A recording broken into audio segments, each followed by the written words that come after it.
بسم الله الرحمن الرحيم كتاب أنزلناه إليك مبارك ليدبروا آياته وليتذكر أولو الألباب وقال النبي صلى الله عليه وآله وسلم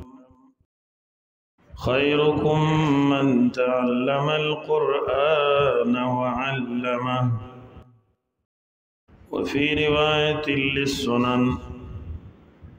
اقرأوا القرآن والتمسوا غرائبه أو كما قال النبي صلى الله عليه وآله وسلم تیرے ضمیر پر اگر نہ ہو نزول کتاب تیرے ضمیر پر اگر نہ ہو نزول کتاب گرا کو شاہ نرازی او نہ صاحب کشاف درود شریف آئے اللهم صل على سيد الخلق محمد وآله وسلم اللهم صل على سيدنا ومولانا محمد وآله وعترته بعدد كل معلوم لك زما معزز محترم علماء کرام او نور خوږو مشرانو دوستان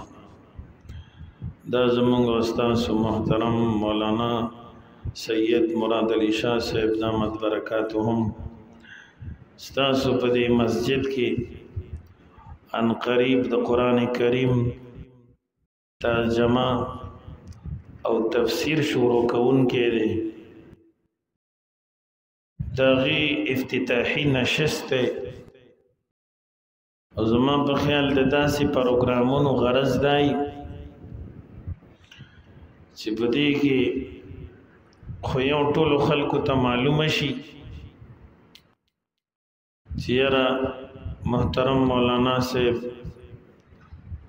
د قرآن ترجمه څه ټیم شروع کوي کله شروع کوي او څومره وخت به کوي بله خبره پکې دا اهمه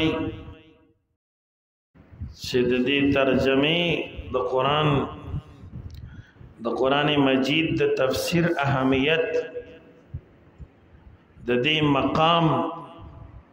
د دې ضرورت د دې شرعي حیثیت په هغې په کې څه خبره وشي نو دې سره به دا کار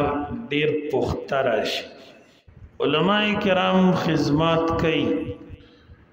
او د علماو د خدمت شکلونه مختلف دي یو عالم لیکلی دي چې که یو عام سړی د ماسختن منځو کې او په اقا ځای ودرېږي کور ته هم لاړ نشي او د سحر تر اذان دی نفل کوي عبادت کوي ذکر کوي تلاوت کوي ګران کار دی کنه که آسان کار ټول وایي زما په خبرو پوهېږې که نه صحیح ده دا ډېر ګران کار ماسختن په مقزه ایثار شي تر سحر اذان پوری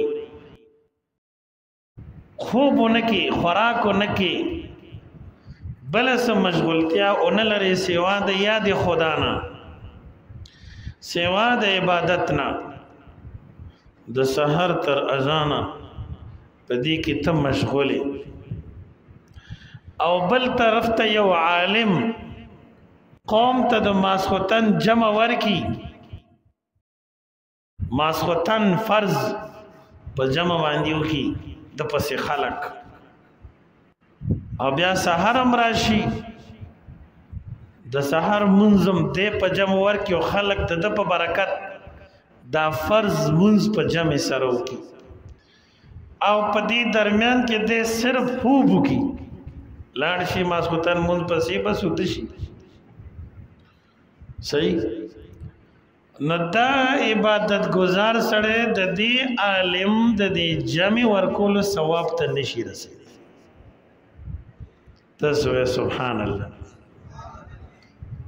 اخلاص سره نه وایئ که نه،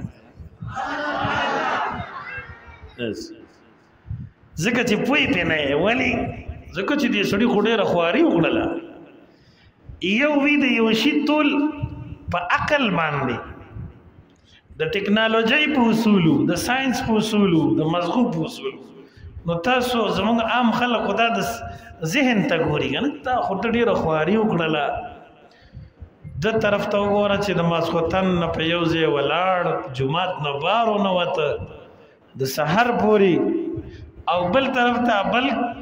عالم چې و هغه په اوږده شپه تېره کړه، او د دې عبادت گزار ثواب بیا هم د هغه ثواب ته نه رسي.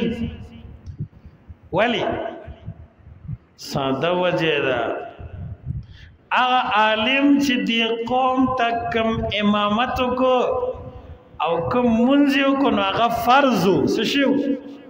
ټول وایي فرض و. او دا شیخ صاحب او دا ښه سړی چې په دې کوم کار کې مشغول و،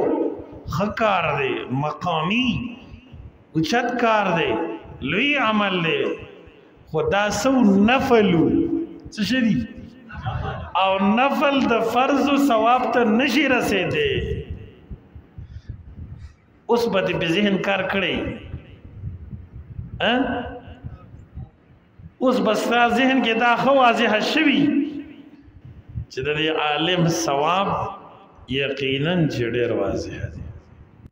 په علماو کې بله یو هم خبره ده چې دا د دین څوکیداران دي. امام سفیان ثوری رحمت الله علیه فرمایي الملائکة حراس السماء وحراس الارض اصحاب الاسانید. فرشتي دا د اسمان څوکیداری کوي چې شیطانان بره لاړ نشي. که لږ بره کوشش وکړي په شهاب ثاقب باندې ولي را لړېږي. دا د اسمان څوکیداران دي، او د ځمکې او د دین څوکیداران هغه د دین عالمان دي، د مذهب پوهان دي. هغه خلق دي چې د چا په لاس کې قرآن کریم دی، د رسول الله صلی الله علیه و آله وسلم احادیث د دین او د مذهب مشال دی. نو دین لوی دی، نو دین والا لوی خلق دی. قرآن لوی دی، نو قرآن والا لوی خلق دی. جماعت لوی دی، جماعت والا لوی خلق دی. مدرسه عظیم شی دی، مدرسه والا عظیم خلق دی. زما عزتمندو، د قرآن کریم درس هغه مختلفو طریقې وي. دا قاریان صاحبان درس کوي، قاعده ښیي، چاته حفظ کوي، قرآن حفظ ورته ور یادوي،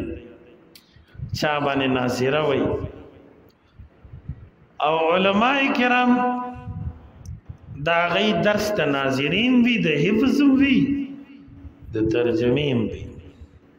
سنن دارقطنی د حدیث یو ذخیره ده. پای کې یو روایت دی چې یو سړی د قرآن کریم یو حرف اولولی، یو ټکی، او دته د هغه ټکی ترجمه نه ورځي، معنی نه ورځي، نو الله تعالی دې بنده ته په دې یو ټکی باندې لس نیکۍ ورکوي. او کله چې یو سړی د قرآن مجید یو حرف او یو ټکی اولولی او دته د دې ټکی معنی هم ورځي، ترجمه ورځي، نو دې انسان ته په دې یو ټکی باندې شل نیکۍ ملاوي. سنن ابن ماجه کې حدیث دی چې کله یو انسان د قرآن کریم یو آیت مبارکه اولولی، یو آیت شریفه اولولی، او دل د دې ترجمه نه ورځي، نو الله تعالی دې انسان ته په دې یو آیت لوستو باندې د سلو رکعاتو نفلو نه زیات ثواب ورکوي. او کله چې همدغه آیت یو سړی ولولي او دته ترجمه ورزي دی به پوهېږي چې الله پاک دې ځای کې څه فرمایي. نو الله تعالی دې بنده ته په دې آیت باندې د 1000 رکعاتو نفلو نه زیات ثواب ورکوي. تاسو وایئ سبحان الله. د دې احادیثو نه تاسو ته دا واضحه شوي چې د قرآن د ترجمې والا د تلاوت ثواب زیات دی. یو سړی صرف د قرآن الفاظ لولي دام عبادت دی، دام ثواب دی، د الله پاک د نزدېکت ذریعه ده. خو سیدنا حسن بصری رحمت الله علیه فرمایي چې د قرآن کریم د تلاوت اعلی طریقه دا ده چې سړی سوي چې کم از کم په هغې پوهېږي، دې کې بیا ډېر لوی ثواب دی، لوی لوی اجر دی. که چاله ترجمه نه ورځي او دی صرف تلاوت کې ده ته هم ثواب میلاوېږي، دا هم ډېر لوی کار دی. دا نه چې مثال صرف تلاوت کې ثواب نشته. ولې نشته؟ د قرآن کریم ډېر ټکي داسې دي چې هغې موږ صرف تلاوت کوو معنا یې نه راځي خو ثواب پې میلاوېږي. دا حروف مقطعات چې دي معنا چاله نه ورځي، ګڼې خبرې پکې دي. الف لام میم چې معنا دارد معنا چاله ورځي نه ورځي. الف لام میم صاد، الف لام میم را، کاف ها یا عین صاد، طه دغه رنګې کاف ها یا عین صاد، حامیم عین سین قاف نون، د دې معنا نشته. او ویلو کې ثواب شته که نشته؟ شته. په مانځه کې قرات د قرآن فرض دی که نه دی؟ مطلق قرات فرض دی. مونږ ترجمه خو نه وایو، هلته صرف تلاوت وایو. دې وجې نه زموږ د اصول فقه په کتابونو کې چا د قرآن کریم تعریف کې یو قید دام لیکلی دی: المتعبد بتلاوته هو الكتاب المنزل على الرسول صلى الله عليه وسلم المكتوب في المصاحف المنقول عنه إلينا نقلا متواترا والمتعبد بتلاوته ارشاد الفحول في علم الوصول کی لکلی. وإذا اغا آسمانی کتاب دے چې د دې صرف ټکی ویلو کې صرف الفاظ ویلو کې انسان الله پاک ته نږدې کېږي. سبحان الله. حکیم الامت مولانا محمد اشرف علی تانوی رحمت الله علیه بسوک نه پیژني، هغه د نورو ډیرو معمولاتو سره سره صرف روزانه 10 سپارې د قرآن پاک تلاوت کول. 10 سپارې. زما یو ملګری دی په دې شیرو جنګۍ کې اوسېږي، بوډا سړی دی، داسې ښه مجاهد سړی، جهاد یې هم کړی دی، تبلیغ کې هم 4 میاشتې لګولې. ما سره ملګرتیا ده، کله کله راځي. هغه سړی د 67-66 سال په عمر کې علم شروع کړ، اوس فارغ شو. سبحان الله. ټول علم یې پوره کړ. زه هم چې د 66 نه به وړېدلی و، دا زما تخمین دی، خیال مې پې داسې راځي. دلته راځي دارالعلوم صدیقیه ته پرون هم راغلی و. نو هغه ما سره کله کله کښېني، نو بل پرون راغلی و، ما ته وایي مفتي صاحب ستا موبایل بند و. ما ډېر رابطه وکړله خو زړه مې نه شو کولی چې دی به ځې نه. نن مې چې ورشه که که نو مې زما موبایل خو بند نه وي، روژه کې بند وروسته ښکلا و، هغه بې روژه کې ټرایانې کړې وي. ما ښه روژه دې څنګه تېره کړه؟ وایي ډېره ښه تېره شوه. د دې زمانې اوسنی سړی دی او چېرته به ویم نه انشاءالله. یار زنده صحبت باقی. ما ته وایي دې روژه کې مې سلویخ زل مکمل دلائل خیرات شریف ویل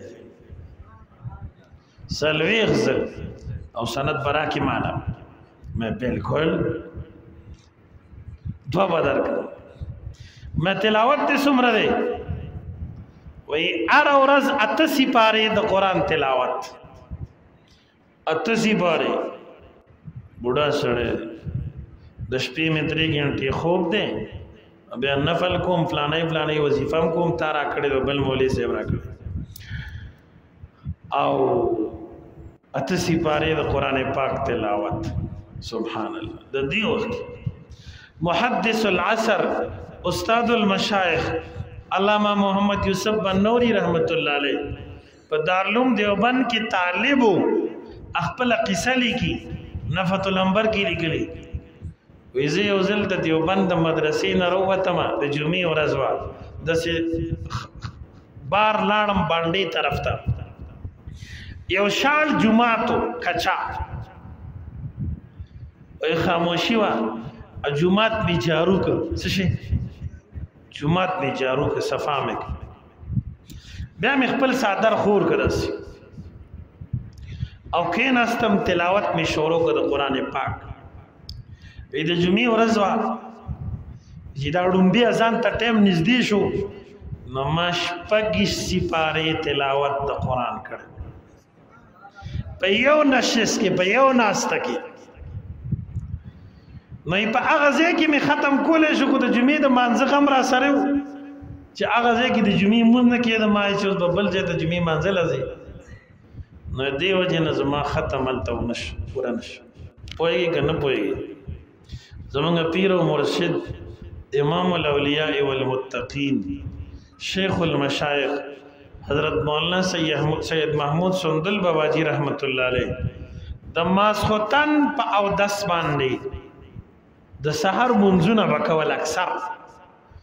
او کله دغه خپل مبارک کې لږ تکلیفونه داسې به کېناستو غیږ کې به قرآن شریف کېښود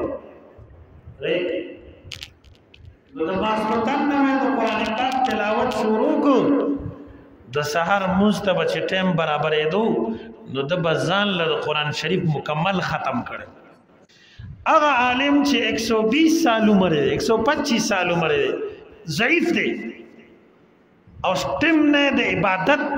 استعداد او صلاحیت د عبادت دومره دی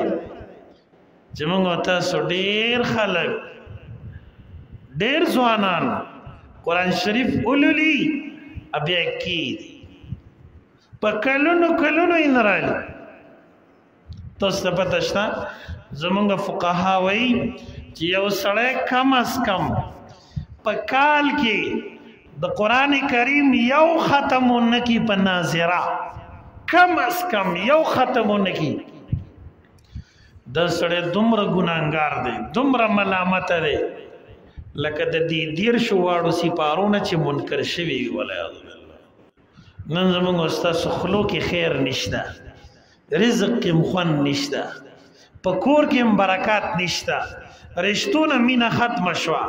خوب کې سکون نشته ولی اسباب سکون نشته اسباب برکات نشته دا خود سنه برکات په دین کې دي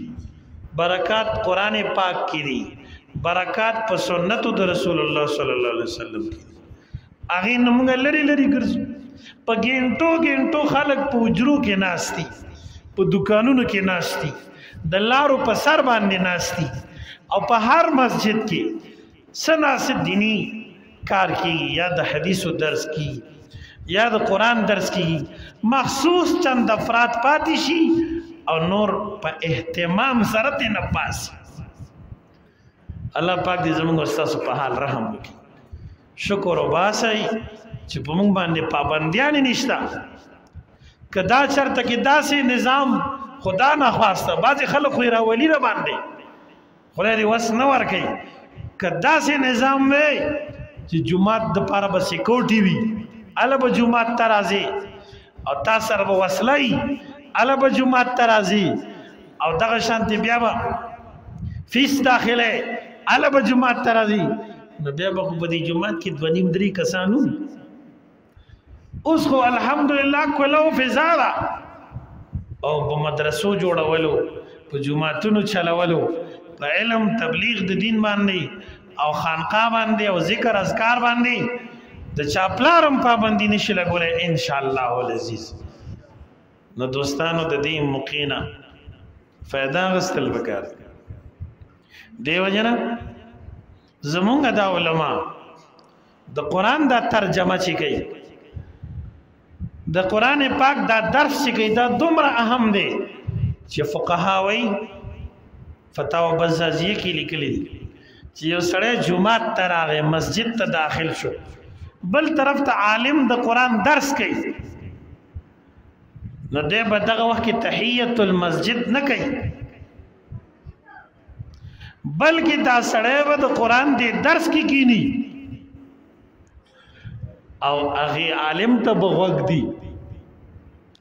حکیم الامت مولانا محمد اشرف علی تانوی رحمت الله علیه لیکلی دي امداد الفتاوا کې چې عالم کله بیان کوي هغه ته وخت کې خودل واجب دي. څه شي واجب دي؟ درس دیوالونو ته خونه کوي دلته زموږ په دې علاقو کې د ډومبي اذان نرستو د خطبې نه مخکې علما وعظ کوي. څه شي کوي؟ وعظ کوي بیان کوي. صحیح ده؟ نو دا ډېر خلک اوسګاړي نه راځي. ما د یو څو کسان نه تپوس وکړ چې دې څه وجه ده چې دا خلک نه راځي خاصه دیندار خلک نه راځي وایي دا خو لا مسلې شروع وي ځکه نه راځي. څه شي دا خو مسلې شروع دي جمعه ته ځکه نه راځي. نو ته دې د لږ سوچ وکړه چې دا مسلې دي دیوالونو ته کېږي دي خلکو ته کېږي چې یو سړی خوځګاري او عالم په منبر باندې ناست دی او په ټوله هفته کې دی یو ورځ وختي جمعه ته نه راځي نو دی به قبر ته ځان سره څه وړي؟ تا ته پته شته یو مؤمن چې جمعه ته راشي الله څومره خوشحالي. امام ابن الماجد دمیاتی رحمت الله علیه متجر الرابح فی ثواب العمل الصالح کی حدیث ذکر کړی دی چې کله یو بندای مؤمن مسجد ترش الله تعالی دومره زیات خوشاله شي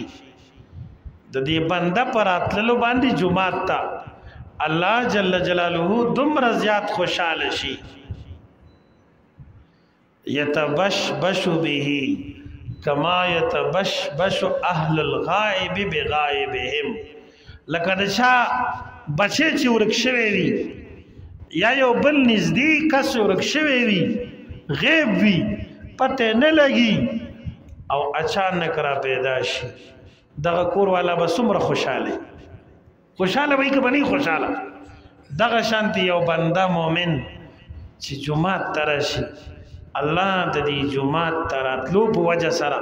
دې بنده ته دومره خوشحالېږي. تاسو سبحان الله. دیو جنا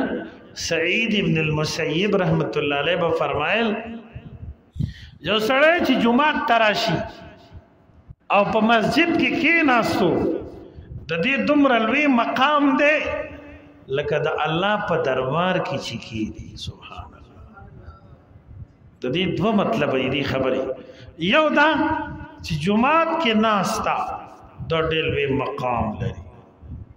تاسو د یو ادنا سړي د یو گورنر یا د یو وفاقي وزیر یا د یو ناظم پوړان دي سړی لږ په عزت کېني خوشحاله که نه خوشحاله دا څه شی دی د الله پوړان دی د الله جل جلاله دربار حقیقي دربار دی اصل دربار دی د دې مقام ډېر لوی دی. دویم مطلب یې دا دی چې څومره دربار لوی وي څومره ماحول لوی وي دغه شانتي آداب هم زیات وي چې جمعه ته رالي نو بیا به ډېر په احتیاط راځي په ادب به راځي په احترام به راځي. دا د الله دربار دی نو دې آداب هم بیا ملحوظ ساتل پکار دي. بیا چې منځ کې قرآن پروتي عالم وي دا خو ډېر لوی مقام لري. عطا ابن ابي رباح یو ډېر لوی محدث او مفسر دی د مکې مکرمې تابعینو کې دی. هغه وایي چې یو سړی د یو عالم سره کینی او عالم درس کوي د حلال حرام مسائل بیانوي دین بیانوي د دا یو ناستا چې د عالم په درس کې وي دا یو نشست او یو ناسته د 200 غلطو مجالسو کفاره ده سبحان الله بیا چې منځ کې قرآن پروت دی عبدالله ابن عباس رضی الله عنهما فرمایي چې زه د ماسختن په وخت کې د قرآن یو آیت زده کوم یا د دین څه بله مسله زده کوم یا لږ ساعت د دین علم ته ورکم یو لس منټه یو شل منټه یو نیمه ګنټه ورکم د دین علم ته دا ماته د ټولې شپې د وروڼونو نه افضل ښکاري تذاکر علم من ساعة الليل احب الی من احیائها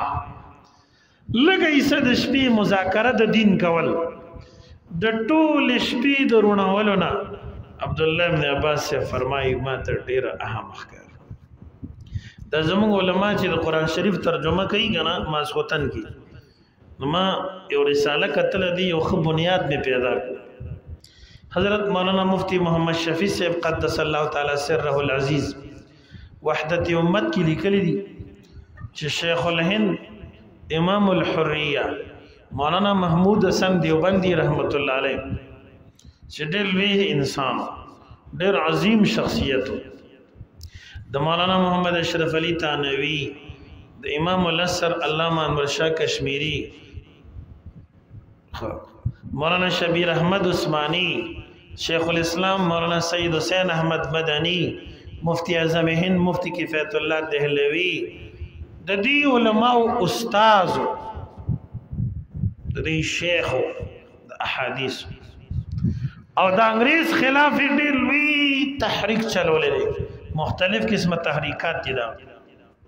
پای مستقل کتابونه لیکل شوي په دې علاقه کې جهاد کړی دی سید عبدالغفور سواد صاحب رحمت الله علیه سیدو بابا څوک پیژني لاس اوچت کړئ سیدو بابا څوک پیژني ماشاءالله دا خپل مشران خلکو پیژني خپل نوم یې سید عبدالغفور سواد صاحب رحمت الله علیه سیدو شریف کې چې حاجی فضل واحد المعروف ترنگزوجی صاحب مولانا شیخ نجم الدین المعروف اڈے صاحب رحمت اللہ علیہ امام المجاہدین مولانا ولی احمد المعروف سنڈاکائی بابا جی رحمت اللہ علیہ دا اغا جہادی مرگریو نقش حیات کی حضرت مدنی صاحب تفصیل لگل دی نو دے انگریزان اونی ولو او د مالٹی جیل تے ولے گلو د مالٹی په جیل کی تقریباً سکم سالور کال شیخ الهند اسیرو قیدیو نو په دې جیل کې اغزان لو او یو څو شاګردان وسرو دوی درس نشم کوله امامت نشم کوله خطابت نشم کوله راشه د قران ترجمه ولیکا نو مخکې د قران ترجمه کړې و شاه عبد القادر دیلوی سے اردو کې اډېره ګرانه مشکل اردو و نو دا هغه اسانتیا او تسهیل ورته وي هغه آسان کړه اردو ژبه کې او بیا د دې په حاشیه باندې تفسیر او تشریح شروع کړه په دې جیل کې سورۃ آل عمران کې یو ځای تر ورسېدو چې بیا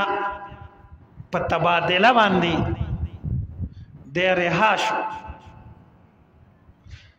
د انګریزانو قیدیان مسلمانانو نیولیو هغه غیله ورکا علما آزاد شو یا ځینې علماو د بعضې عربي کتابونو اردو ترجمه وکړه لکه صاحب د علم صیغم پکې ګیر شوی مفتی عنایت احمد کاکوری رحمت الله علیه هغه د یو عربي کتاب اردو ترجمه وکړه د فتوح البلدان په دې کې رها شو شیخ الهند رحمت الله علیه او دغه شاګردان حضرت مدنی صاحب بیا وزیرګل صاحب رحمت الله علیهم دا غي د رهایی فیصله مشوا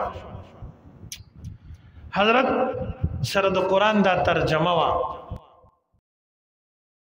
دا سکم سلور کاله چې په دې جیل کې تیر کړو کنه دې پکې لیکلې و نو کله چې دې د جیل نه خلاصېدل نو دې شاګردانو ته وی چې ما سره خو د ځان غم نشته خو په دې ترجمه باندې ما ډېره خواري کړې ده چې څه طریقه باندې دا قوم ته ورسیږي زګه انګريز ډېر ظالم دشمن دی زموږ نو زما یقین دا نشته چې موږ به ژوندي دیوبند ته یا هندوستان ته ورسیږو نو یې څه وکړو حضرت تو فرمایل چې څه طریقه اختیارول پکار دي چې که موږ شهیدان هم شو خو چې دا کوم خدمت د قرآن شوی دی چې دا قوم ته ورسیږي نو یو پښتون شاګرد ورسره د دې څخاکوټ ضلع مردان نوړان د څخاکوټ راځي کوم خیال کړی مې او زیرګل صاحب رحمت الله علیه ازم د استادانو استاد ډېر لوی عالم د دیوبند فضلاو کې د مدني صاحب رحمت الله علیه هم عصر کلاس ویلوي هغه وته چې صاحب زمون په علاقه کې سیندونه ډیر دي او مون پښتانه په دې لامبو باندې پویګو اس غم مکوا دا زما ذمہواری ده زبدا اغاړه اړوم ان شاء الله ویته به څنګه اړه دا هټل وی سیند کالا پانی جزیره انډومین کې حضرت تو فرمایل چې دا هټل وی سیند وای سیوا دا کشته راغلی دا امید دې چې دا کشته به مونږ واړی او که تاسو وایي چې کشته زړه ده او انګریز مونږ سره دوکا کړی ده دا الله په ذات مې بروسه ده ان شاء الله چې دین غټ غټ سیندونه سیدی کړه زه به په لامبو باندې پار کوم سبحان الله او ای سیوا ما په وړوکوالي کې د سین نډیر لرګي وروړي دي د سیلابونو او پاره کې الله کامیاب کړي دا خدای الله قران دی دا الله په ذات به بر وسره تر ته دعا کوا ان شاء الله تاسو بم بس کیږي زبم بس کیږم او دا الله دا قران بم بس کیږي ان شاء الله نو ایته بس کې وتوي دا شاګرد چې دا قران شریف بزدي سینې پورې کلک وتاړم او تبم صادر را کې دینه به تاو کوم زب خپل صادرم ته تاو کوم مولانا مدني سے بم صادر را کې دینه به تاو او به بنورسي او که ضرورت د لامبور اتلو دا ما کلک تړلې وي ان شاء الله چې بچ بشي د الله تعالی فیصله وا د الله رحم اما ته ګډه کیشته کې دی کې ناست او خدای پاک بچ کړل او دې غاړه راوړې تاسو الحمدلله هغه ترجمه د قران ور سره وا کوم چې شاه عبد القادر محدث دهلوی په 40 سال کې لیکلی و مولانا تانوی صاحب لیکلی دي د شاه عبد القادر صاحب زنده کرامت داو چې یو کانی باندې د ناستو د دهلی په جامع مسجد کې او د سار د مانځن رستو بکی ناستو د اعتکاف په نیت باندې او لیکل به کول او چې کله به د دین ستړي شو بیا ذکر کو اشراق منځ به وکړو نفل به وکړو بیا به ذکر تلاوت نه بعد بیا تحریر د تفسیر تک نه 40 سال کې لیکل و او کرامت دې داو چې په کوم کانی باندې ناستو پاغه ناست کې پاغه کانی کې داسې چاپ جوړ شوی لکه ته چې بوسو کې یا پلاله کې کینی او استاد ناستې یو چاپ جوړ شي سبحان الله اندوانو سکانو غیر مسلمو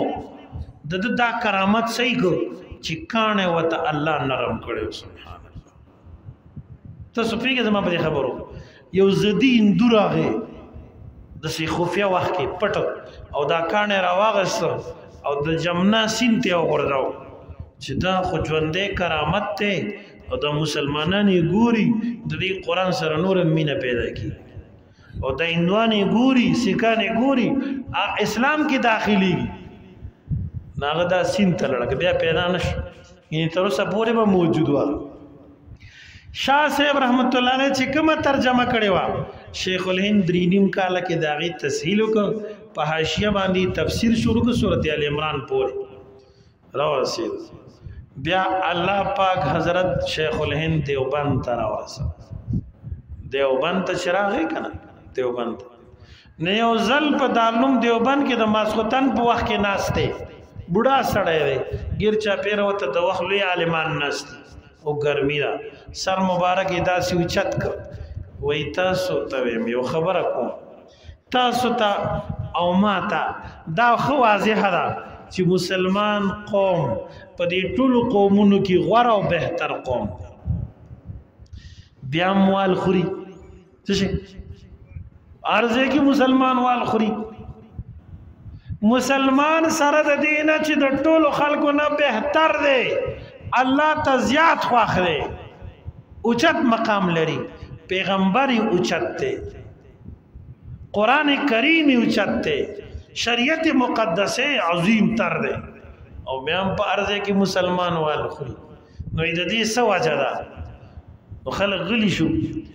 نو مولانا صاحب فرمایل چې په جیل کې ومزه اوسګارو ما فارغ ما په دې درینیم کال سکم سلور کال سوچ کو نو ما ته د دې دوه وجه ښکار شو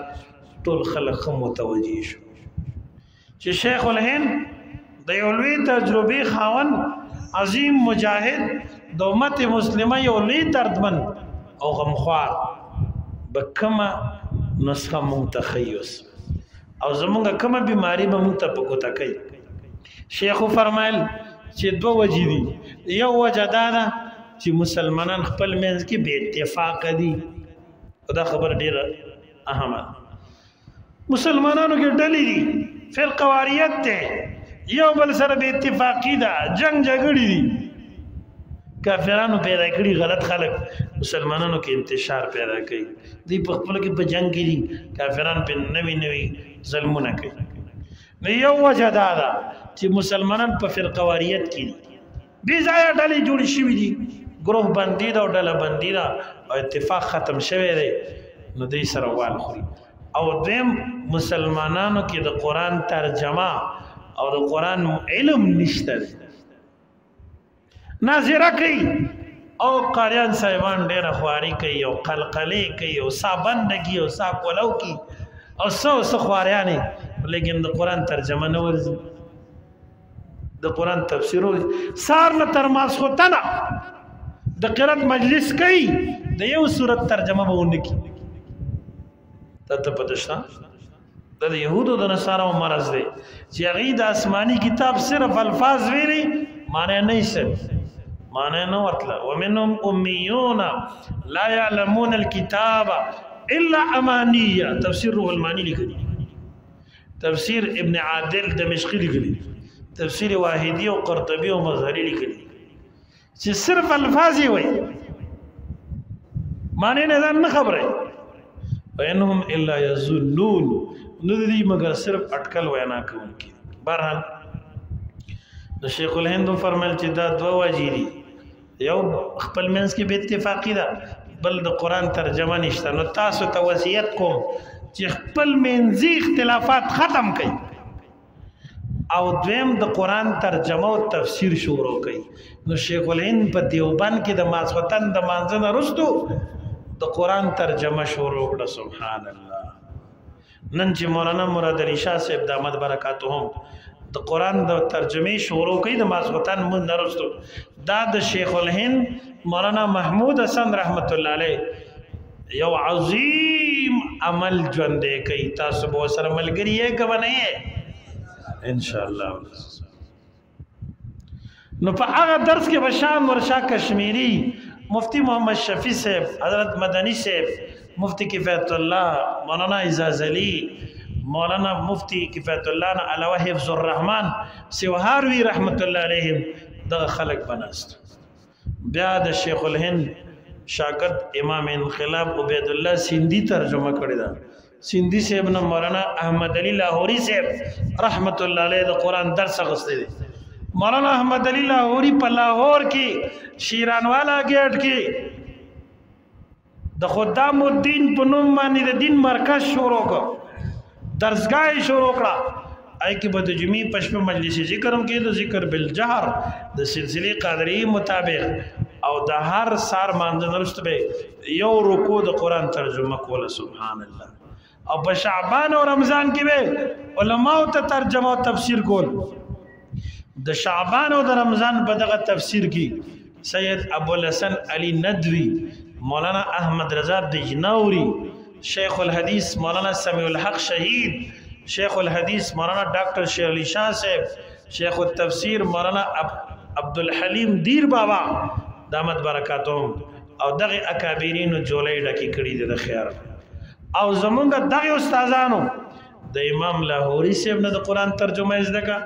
مولانا سید شیر علی شاہ صاحب رحمت الله علیه مولانا سمیع الحق شہید رحمت الله علیه مولانا عبدالحلیم دیر بابا او مونږه د ډاکټر شیر علی شاہ صاحب رحمت الله علیه او دیر بابا سره د قران ترجمه وکړه